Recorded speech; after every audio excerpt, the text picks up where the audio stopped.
Շնորհակալություն, պարոն վարչապետ, երբ դուք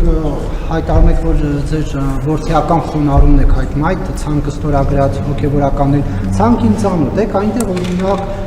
Նավասարդ arczepiskopos Կճոյանն է,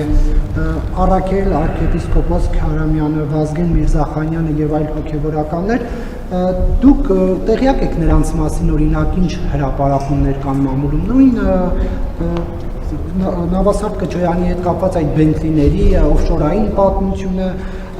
անմեղության կանխավարկած իհարկե պարելով Առաքել arczepiskopos Քարամյանի զավակ ունենալու մասին հրապարակումները, իդեպ գուցե նաև ճանաչեք Վազգեն Միրզախանյանի հետ կապված հրապարակումները, այսինքն ձեզ համար ընդունելի է Սրբիցյան Սրբոց Մայրաթորը ազատագրել այն անձանցով, որոնց մասին էլ կուսակրոնության ուխտը խախտելու վերաբերյալ տեղեկություններ կան։ Ես ասել եմ, որ մեր Սրբության Սրբոց Մայրաթոր Սուրբ Էջմիածինը ազատագրելու գործին կարող է մասնակցել Հայաստանյա Ծառաքելական եկեղեցու ցանկացած հետևորդ, ով մկրտված է եկեղեցում, եւ դա վերաբերվում է բոլոր քաղաքացիներին, եւ բոլոր քաղաքացիների մեջ կարող են լինել բազմաթիվ քաղաքացիներ։ Ես մի րոպե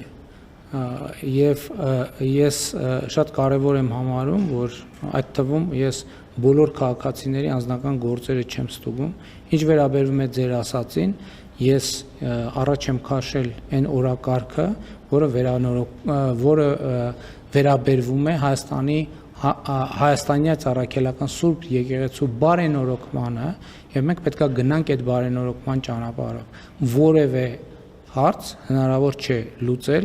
առանց բարենորոգման ճանապարհով անցնելու, եւ ես ողջունում եմ ցանկացածի պատրաստակամությունը այդ բարենորոգման ճանապարհով անցնելու։ Եթե հիմա դուք հարցնեք, հիմա Կտրիչ Ներսյանն էլ կարող է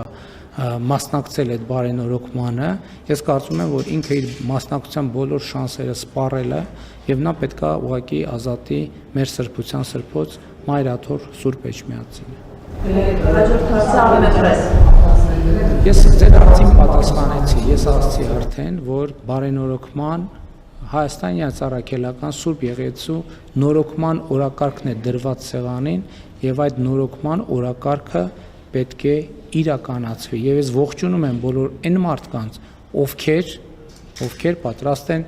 այդ նորոգման օրակարգին մասնակցություն ունենալ, աջակցել այդ նորոգման օրակարգին, որովհետև եթե այդ նորոգման օրակարգը տեղի ունեցած լիներ, այդ բոլոր խնդիրները, որոնք մենք այսօր քննարկում ենք, այդ խնդիրների առնվազն